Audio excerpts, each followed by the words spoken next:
Assalamualaikum warahmatullahi wabarakatuh.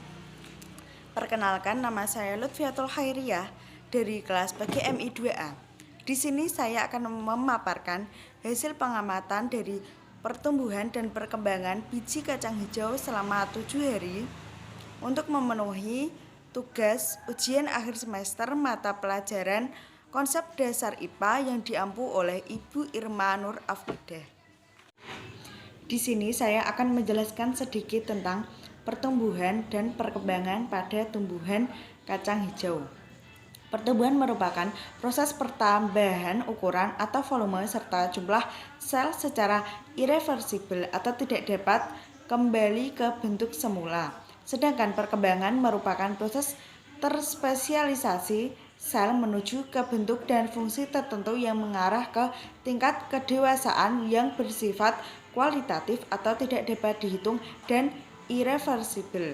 Pertumbuhan pada tanaman melalui 3 tahap, yaitu perkecambahan, pertumbuhan primer, dan pertumbuhan sekunder. Perkecambahan dimulai dengan masuknya air ke dalam biji dan berakhir masa dormasi pada biji, atau ditandai dengan munculnya akar dan batang pertama kali. Perkecambahan dibedakan menjadi 2, yaitu perkecambahan hipogial dan epigial. Perkecambahan pada tanaman kacang hijau termasuk ke dalam perkecambahan epigial. Epigial yaitu pertumbuhan memanjang dari hipokotil yang menyebabkan kotiledon dan plumula keluar ke atas tanah. Dan cahaya matahari sangat berpengaruh terhadap pertumbuhan kacang hijau. Tumbuhan memerlukan jumlah cahaya yang berbeda untuk proses fotosintesis. Namun, jumlah cahaya yang berlebihan dapat menghambat pertumbuhan karena merusak kerja hormon pertumbuhan atau auksin. Fungsi utama hormon auksin adalah sebagai pengatur pembesaran sel dan memacu pemanjangan sel di daerah belakang meristem ujung tumbuhan yang mendapat cahaya kurang atau di tempat gelap.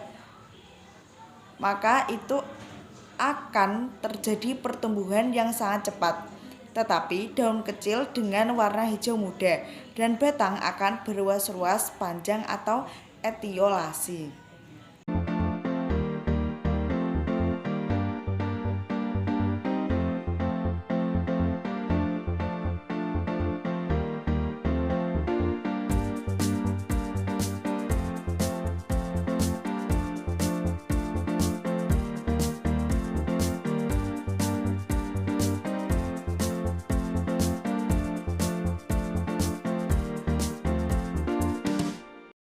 Dari hasil penelitian pengaruh faktor cahaya terhadap pertumbuhan dan perkembangan biji kacang hijau, dapat disimpulkan bahwa cahaya dapat mempengaruhi proses pertumbuhan dan perkembangan tanaman.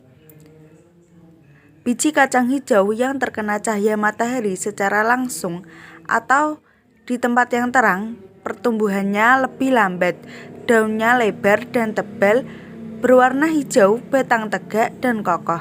Sedangkan biji kacang hijau yang tidak terkena cahaya matahari atau di tempat yang gelap, pertumbuhannya lebih cepat tinggi atau etiolasi. Daunnya tipis, berwarna pucat, dan batang melengkung tidak kokoh.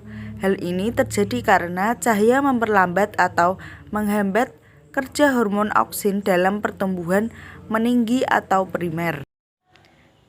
Baik, itulah tadi hasil kesimpulan dari pengamatan pertumbuhan dan perkembangan biji kecambah selama 7 hari. Sekian dari saya. Wassalamualaikum warahmatullahi wabarakatuh.